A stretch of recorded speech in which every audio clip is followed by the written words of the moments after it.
Canada, America, Mexico, Belize, Honduras, Nicaragua, Panama. So last క్లాస్లో మనం north America గురించి discuss చేసుకున్నాం కదా. సో మీలో ఎవరైనా వచ్చి నార్త్ అమెరికాలో ఉండే దేశాలు చెప్పాలి. సో ఎవరు చెప్తారా రండి. ఏం పేరు? Hindu Chaitanya sir. Hindu Chaitanya. So north అమెరికాలో మొత్తం ఎన్ని దేశాలు ఉంటాయి? 23 కంట్రీస్. 23 కంట్రీస్ ఉన్నాయి. సో వీటిని నార్త్ అమెరికా దేశాలు అంటారు. వీటినేమో మధ్య అమెరికా దేశాలు, సెంట్రల్ అమెరికన్ కంట్రీస్ అంటారు. వీటన్నిటిని కరేబియన్ కంట్రీస్ అంటారు. సో ఇలా 3 పార్ట్స్గా నేర్చుకున్నాం కదా. సో ఒకసారి 23 కంట్రీస్ ఒకసారి చెప్పు. Canada, America, Mexico, Belize, Honduras, Nicaragua, Panama, Costa Rica, El Salvador, Guatemala, Cuba, Haiti, Jamaica, Antigua and Barbados, Bahamas, Dominica, Dominican Republic, Grenada, Saint Vincent, Saint Lucians, Saint Kitts, Tobago and Trinidad and Tobago. ఓకేనా.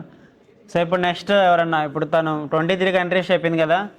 So ఇప్పుడు ఇదే north అమెరికాలో physical features ఎవరన్నా identify చేయాలి. ఓకేనా. రండి, ఎవరు వస్తారో రండి.